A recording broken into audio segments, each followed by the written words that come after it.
नमस्कार, स्वागत है आप सभी का। मैं हूं आपके साथ कुमार कुणाल धीरज। महाराष्ट्र की राजनीति में कब कौन सा खुलासा, कब कौन सा उलटफेर हो जाए, ये कोई राजनीतिक पंडित नहीं बता सकता। फिलहाल सुर्खियों में हैं मुख्यमंत्री देवेंद्र फडणवीस और उप मुख्यमंत्री एकनाथ शिंदे, जिनके बीच खटपट की खबरें लगातार थमने का नाम नहीं ले रही। महायुति सरकार बनने के बाद से ही लगातार दोनों नेताओं के बीच खींचतान की स्थिति बनी हुई है। ताजा मामला तब सामने आया जब फडणवीस ने शिंदे सरकार के दौरान लिए गए एक बड़े फैसले पर रोक लगा दी। 3200 करोड़ रुपए की स्वास्थ्य विभाग की परियोजना अब सवालों के घेरे में आ गई है। फडणवीस के इस कदम ने शिंदे कैंप को तगड़ा झटका दिया है। यही नहीं, वहां नेताओं की बैठकें भी कई चीजों की तरफ इशारा कर रही है। तो फडणवीस और शिंदे की तनातनी यह सवाल पूछने पर लोगों को मजबूर कर रही है कि क्या फडणवीस शिंदे में सब कुछ ठीक है या नहीं, या कुछ तो गड़बड़ है। यह अपने आप में अहम सवाल है और फडणवीस सरकार ने एक बार फिर से शिंदे कैंप को झटका दिया है। उन्होंने शिंदे कैंप का यानी मुख्यमंत्री तब के पूर्व मुख्यमंत्री शिंदे के उस फैसले को पलट दिया है जो स्वास्थ्य विभाग से जुड़ा हुआ है। यह महायुति सरकार में सब कुछ ठीक ठाक है या नहीं, इसके ऊपर लोगों को सोचने पर विवश कर रहा है।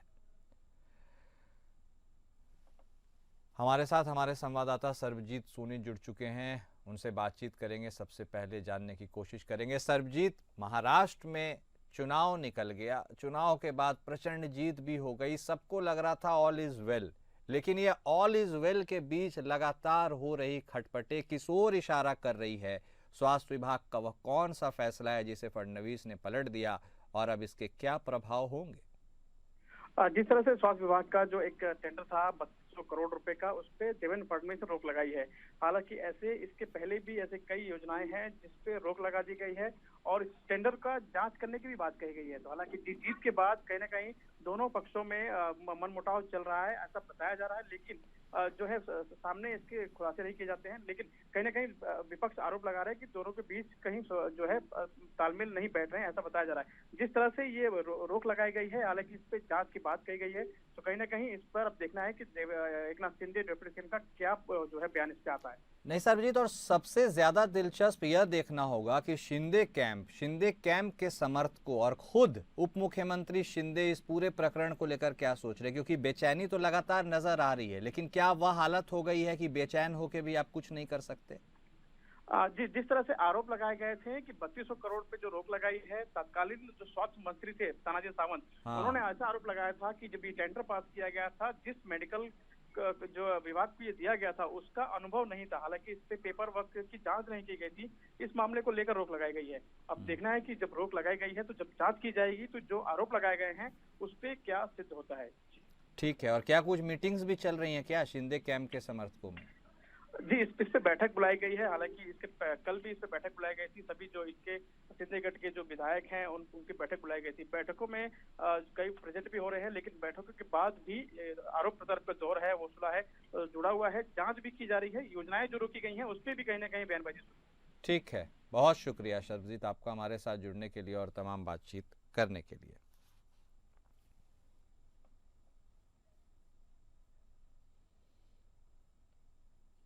वही झारखंड के लिए आई सीएजी रिपोर्ट से एक अलग ही बवाल, सियासी बवाल झारखंड में मचा हुआ है, जहां पर सीएजी की एक रिपोर्ट ने राज्य में बड़ा राजनीतिक भूचाल ला दिया है। रिपोर्ट में दावा किया गया है कि कोरोना महामारी के दौरान केंद्र सरकार द्वारा झारखंड सरकार को भेजी गई राशि में से केवल 32% ही खर्च हुए। शेष राशि का कोई ठोस लेखा जोखा नहीं है, जिससे कई महत्वपूर्ण स्वास्थ्य परियोजनाएं अधूरी रह गई। रिपोर्ट के सार्वजनिक होते ही झारखंड की राजनीति गर्मा गई है। विपक्ष ने तत्कालीन स्वास्थ्य मंत्री बन्ना गुप्ता पर भ्रष्टाचार के गंभीर आरोप लगाए हैं, तो वहीं सत्तारूढ़ दल के नेताओं ने इन आरोपों को सिरे से खारिज करते हुए इसे विपक्ष की साजिश बताया है। सीएजी की रिपोर्ट में कहा गया है कि कोविड राहत और चिकित्सा व्यवस्था के लिए केंद्र सरकार ने झारखंड को जो आर्थिक सहायता दी थी, उसका सही तरीके से उपयोग नहीं हुआ। रिपोर्ट में खुलासा हुआ कि इस फंड का केवल 32% हिस्सा ही खर्च किया गया, जबकि बाकी राशि के उपयोग का कोई स्पष्ट रिकॉर्ड नहीं है।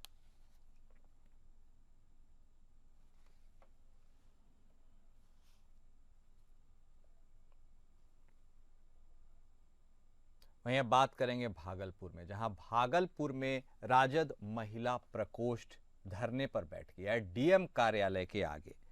महिला प्रकोष्ठ की जिलाध्यक्ष सीमा जायसवाल ने जेडीयू के कार्यकर्ता गुड्डू यादव पर सोशल मीडिया पर अभद्र टिप्पणी करने का आरोप लगाया है। पुलिस से गुड्डू यादव की गिरफ्तारी की मांग की है।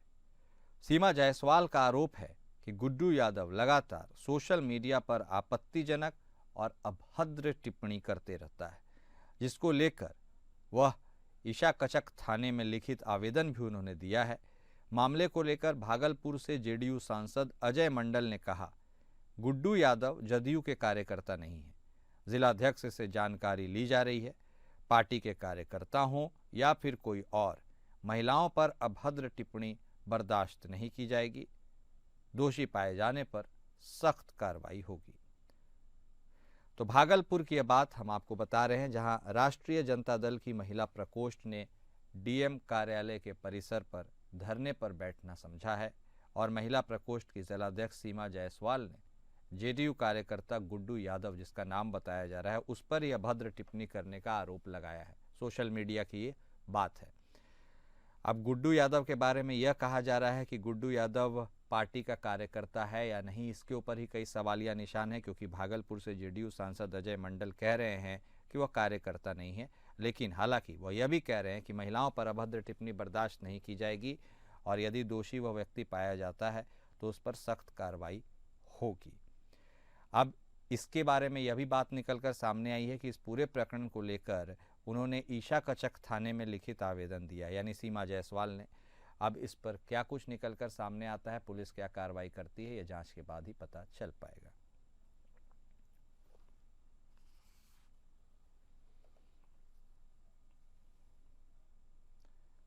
वहीं बिहार सरकार ने शिक्षा विभाग की तरफ से जो भी नव नियुक्त शिक्षक हुए हैं उनके लिए नियुक्ति पत्र समारोह, वितरण समारोह आयोजन किया है, जिसमें कुल 1140 सक्षमता परीक्षा 2 में उत्तीर्ण शिक्षकों को नियुक्ति पत्र दिया गया। बिहार सरकार की तरफ से शिक्षा विभाग द्वारा शिक्षकों का नियुक्ति पत्र वितरण समारोह का आयोजन किया गया और इसमें उनका स्वागत किया गया और समीक्षा भवन में उन्हें यह नियुक्ति पत्र बांटा गया है। इनमें से 100 शिक्षकों को जिलाधिकारी डॉक्टर नवल किशोर चौधरी के द्वारा समीक्षा भवन में नियुक्ति पत्र दिया गया। इस कार्यक्रम के दौरान जो भी शिक्षक नियुक्ति पत्र लेने आए थे, उनमें से कुछ शिक्षक तो काफ़ी खुश दिखे, लेकिन कुछ शिक्षकों का साफ तौर पर कहना था कि हम लोगों को इसमें कोई विशेष फ़ायदा नहीं है। हम लोग तकरीबन 12 से 13 साल से शिक्षक का कार्य विद्यालय में कर रहे हैं। पहले भी कुशलता से करते थे, अब आगे भी कुशलता से करेंगे। हमें सीनियर वर्ग में रखा जाए और वेतन वृद्धि का भी ध्यान रखा जाए, जिससे हम लोग और ऊर्जा से कार्य कर सकें। इस कार्यक्रम में जिलाधिकारी के अलावा पीर 35 से विधायक ललन पासवान, जिला परिषद अध्यक्ष मिथुन कुमार, नगर निगम के महापौर डॉक्टर वसुंधरा लाल, एमएलसी एन के यादव सहित कई पदाधिकारी मौजूद थे। पीर 35 विधायक ललन पासवान ने इन तमाम नव नियुक्त शिक्षकों का स्वागत किया।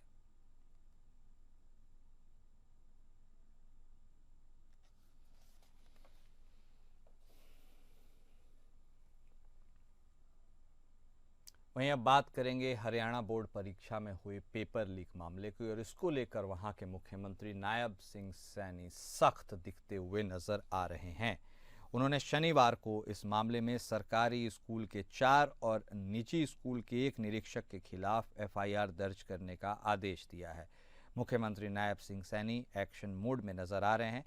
उन्होंने शुरुआती जांच में दोषी पाए गए 25 पुलिस अधिकारियों और कर्मचारियों को भी तत्काल प्रभाव से सस्पेंड कर दिया है। इनमें से 4 डीएसपी और 3 एसएचओ भी शामिल हैं। हरियाणा बोर्ड परीक्षा में पेपर लीक से राज्य में बवाल मचा हुआ है। बीते दिन नूंह और सोनीपत में पेपर लीक का मामला सामने आया था। इसमें परीक्षा केंद्रों के बाहर पेपर निकलने का दावा किया गया था। वहीं पेपर लीक पर सीएम नायब सिंह सैनी ने स्पष्ट तौर पर कहा है कि हमने इस मामले को गंभीरता से लिया है। हमारी सरकार इसके खिलाफ ज़ीरो टॉलरेंस पर काम कर रही है और हम इसे बर्दाश्त नहीं करेंगे। तो हरियाणा पेपर लीक पर एक्शन मोड में सीएम नज़र आ रहे हैं और उन्होंने बड़ा एक्शन लिया भी है। 4 डीएसपी समेत 25 पुलिसकर्मियों को सस्पेंड किया गया है। इसके साथ ही बात की जाए एक्शन की तो 4 बाहरी लोगों और 8 छात्रों के खिलाफ भी एफआईआर दर्ज की गई है और नूंह जिले में 2 दिन में 2 पेपर लीक की घटना सामने आई थी।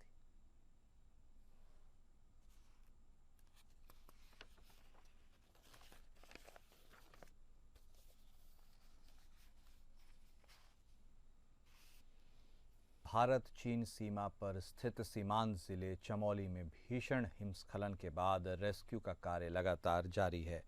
माणा के पास ये भीषण हिमस्खलन हुआ था और इसमें अभी भी 5 मजदूर फंसे हैं। बचाव अभियान का आज तीसरा दिन है। मजदूरों को निकालने के लिए रेस्क्यू ऑपरेशन जारी है।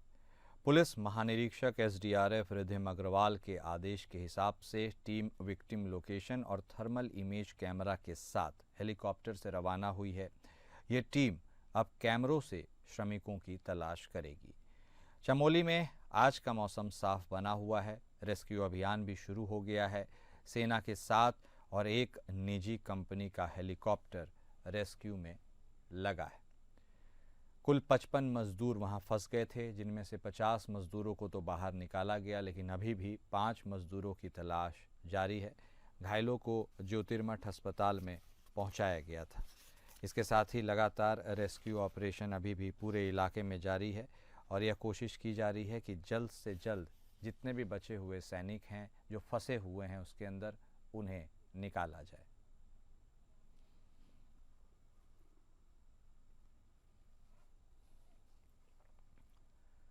वहीं अब बात करेंगे उत्तर प्रदेश के रामपुर की, जहां रामपुर में कुछ दबंगों ने एक व्यक्ति के साथ मारपीट कर ली। रामपुर में ये दबंगों ने सभासद प्रतिनिधि को ही पीट डाला है।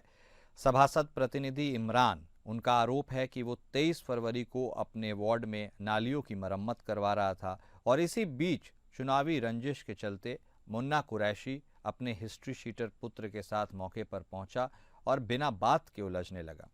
इसके बाद मुन्ना कुरैशी के 2 और अन्य पुत्र भी वहां पर आ गए। फिर चारों पिता पुत्र ने दबंगई दिखाते हुए जमकर मारपीट की। पीड़ित की ओर से घटना की रिपोर्ट थाने में दर्ज करा दी गई है। वहीं इस प्रकरण में अभी तक 2 गिरफ्तारियां भी हो चुकी है और पुलिस इस मामले में जुड़े अन्य आरोपियों की भी तलाश कर रही है। तो यह खबर रामपुर की, जहां सभासद प्रतिनिधि की ही सरेआम पिटाई कर दी गई। कुछ दबंगों के द्वारा उन्हें जमकर पीटा गया। घर के बाहर नाली की मरम्मत वह करवा रहे थे, ऐसा उनका कहना है, और यह मरम्मत कार्य ही उनके लिए भारी पड़ गया। दबंगों के खिलाफ हालांकि एफआईआर दर्ज हो गई है।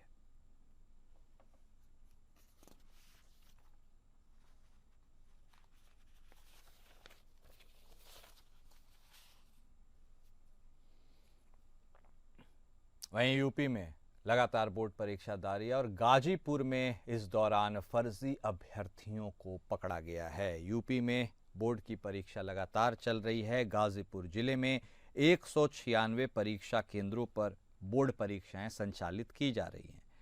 बीते दिन हुई हाई स्कूल बोर्ड परीक्षा में 6000 से ज्यादा छात्र छात्राओं ने परीक्षा छोड़ दी। वहीं परीक्षा के दौरान 2 फर्जी परीक्षार्थियों को भी पकड़ा गया था। विद्यालय निरीक्षक भास्कर मिश्रा ने मामले की जानकारी दी और यह बताया कि परीक्षा केंद्र में 2 फर्जी परीक्षार्थियों को परीक्षा केंद्र में परीक्षा देते हुए पकड़ा गया। दोनों दूसरे छात्रों की जगह परीक्षा दे रहे थे।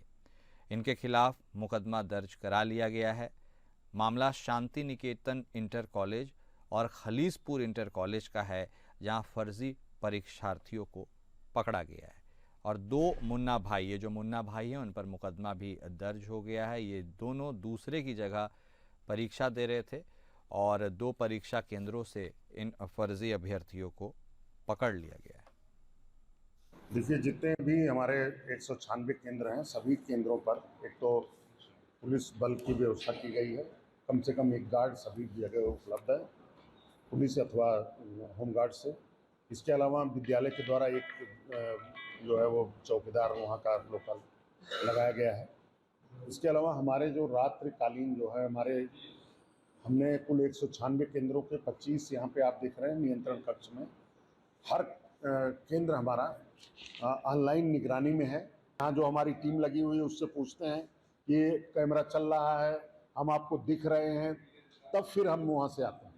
तो इस तरह से हम लोग पूरी तरह से इसके अलावा पुलिस प्रशासन की ओर से हमारे जो पुलिस अधीक्षक महोदय के द्वारा ये निर्देश दिए गए हैं कि जो संबंधित थाने हैं वो रात्रि में जो गश्त के दौरान अपने जो क्षेत्र में जो परीक्षा केंद्र हैं उनका भी औचक निरीक्षण करेंगे और वहाँ निश्चित रूप से 1-2 बार जाएंगे, जिससे कि इस तरह की किसी भी संभावना को हम लोग समाप्त कर सकें। वहीं लखनऊ में महाकुंभ पर की गई टिप्पणी का विरोध करने पर एक युवक को जमकर पीटा गया। उसके साथ दबंगई की इंतहा की गई और विरोध करने पर युवक को कुछ इस तरह पीटा गया कि वह घायल हो गया। युवक दुकान पर चाय पी रहा था कि तभी मीट विक्रेता से महाकुंभ को लेकर कहासुनी हो गई। मीट विक्रेता ने अपने अन्य 2 साथियों के साथ मिलकर युवक को डंडे और बेल्ट से बेरहमी से पीटना शुरू किया। पूरी घटना दुकान में लगे सीसीटीवी कैमरे में कैद हो गई। मामला सोशल मीडिया पर इतना वायरल हो गया कि लोग इस पर आक्रोशित हो गए। लोगों का आरोप है कि पुलिस इस मामले को दबाने का प्रयास कर रही है। घटना में शामिल 5 लोगों के खिलाफ मामला दर्ज कर लिया गया है। पुलिस आरोपियों पर सख्ती से कार्रवाई करेगी। तो महाकुंभ को लेकर टिप्पणी और उस पर हुआ यह विरोध, जहां मामला गरमाने के बाद अंततः एफआईआर दर्ज कर लिया गया है।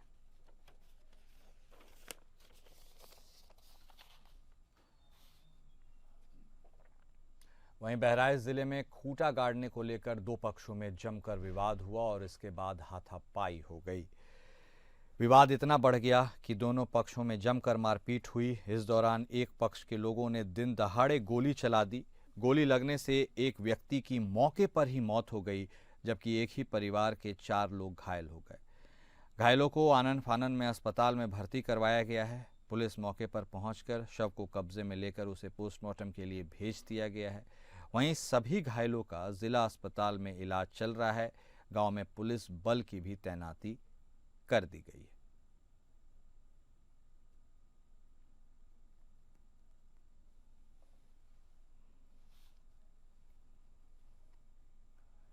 वहीं हमीरपुर में NH 34 पर एक तेज रफ्तार ट्रैक्टर अनियंत्रित होकर एक दुकान में घुस गया। हादसे में दुकान में मौजूद बुजुर्ग और बच्ची घायल हो गए। दुकान में सारा सामान तहस नहस हो गया। हादसे से सड़क पर लंबा जाम भी लग गया। स्थानीय लोगों ने बुजुर्ग और बच्ची को दुकान से किसी तरह बाहर निकाला और फिर उन्हें अस्पताल भेजा गया। घटना की सूचना पुलिस को भी दी गई। स्थानीय लोगों ने बताया कि ड्राइवर शराब के नशे में था और उस कारण ही यह हादसा हो गया। स्थानीय लोगों ने शराब के नशे में धुत ट्रैक्टर ड्राइवर को पुलिस के हवाले कर दिया है।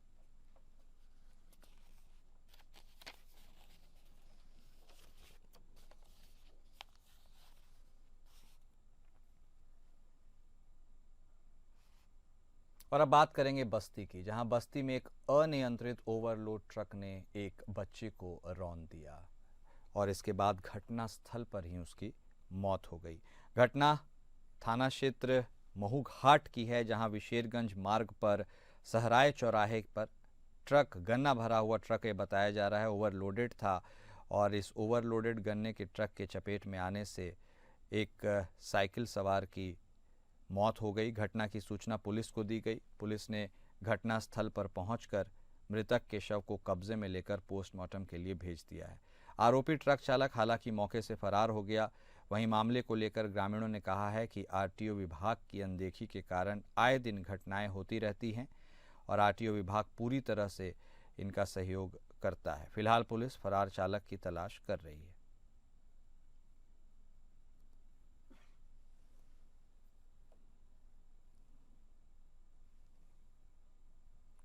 और वहीं अब बात करेंगे ललितपुर की, जहां एक प्रसूता की प्रसव पीड़ा के दौरान मौत हो गई और इस पर घोर लापरवाही के आरोप अस्पताल प्रबंधन पर लगाए जा रहे हैं। ललितपुर के मोहल्ला आज़ादपुरा निवासी गर्भवती मालती को प्रसव पीड़ा हुई और उसे जिला महिला अस्पताल में भर्ती कराया गया। इसी दौरान उसकी जान चली गई। परिजनों ने एक चिकित्सक पर प्रसूता का सीजर नहीं करने का आरोप लगाया है। यह भी बताया कि प्रसूता के परिजन मेडिकल कॉलेज के प्रधानाचार्य के पास शिकायत लेकर पहुंचे थे, जिस पर प्रधानाचार्य द्वारा प्रसूता का सीजर करने के लिए चिकित्सक को निर्देश दिए गए थे। बावजूद इसके सीजर नहीं किया गया। इस दौरान देर शाम प्रसूता की जान चली गई। मृतका के परिजनों सहित अन्य लोगों ने अस्पताल में हंगामा किया, जमकर प्रदर्शन हुआ। आक्रोशित लोगों ने अस्पताल प्रशासन के खिलाफ नारेबाजी भी की। सूचना पर एसडीएम सदर चंद्रभूषण प्रताप सिंह और सीओ सदर अभय नारायण मौके पर पहुंचे। उन्होंने लोगों को समझाने का प्रयास किया, लेकिन परिजन नहीं माने। इधर सूचना पर मेडिकल कॉलेज प्रधानाचार्य डॉक्टर नाथ पहुंचे और उन्होंने डॉक्टर स्वाति को जांच पूरी होने तक निलंबित कर दिया है। साथ ही पूरे मामले की जांच कराने की भी बात कही है।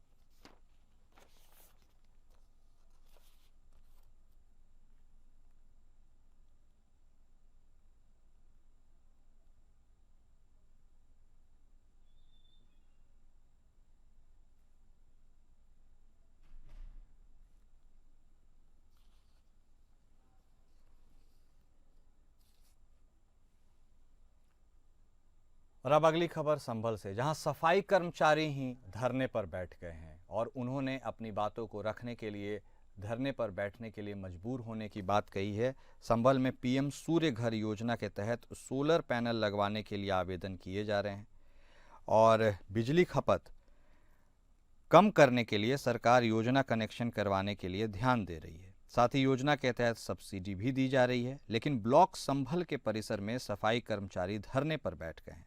सफाई कर्मचारी को समझाने के लिए मौके पर जिला पंचायत राज अधिकारी भी पहुंचे। उपेंद्र कुमार पांडे ने भी वहां पर शिरकत की। डीपीआरओ उन्होंने अपनी मानसिकता का परिचय देते हुए उन्हें समझाने की कोशिश की। कुछ समय पहले सफाई कर्मचारियों से बाबू का कार्य करवाने को लेकर एक बात हुई थी। सुभाष जैनवाल जो प्रदेश उपाध्यक्ष हैं श्रेणी महासंघ के, उन्होंने जानकारी दी कि हम धरने पर नहीं बैठे हैं, मासिक बैठक और सम्मान कार्यक्रम का यह अवसर था। और डीपीआरओ ने कहा था कि पीएम सूर्य घर योजना के तहत सफाई कर्मचारी कनेक्शन करा ले, तभी मैं आपको वेतन दे पाऊंगा। इस पर उन्होंने कहा कि होली से पहले वेतन दे दे। जो सफाई कर्मचारी कनेक्शन करवाने में सक्षम होंगे वह कनेक्शन करा लेंगे।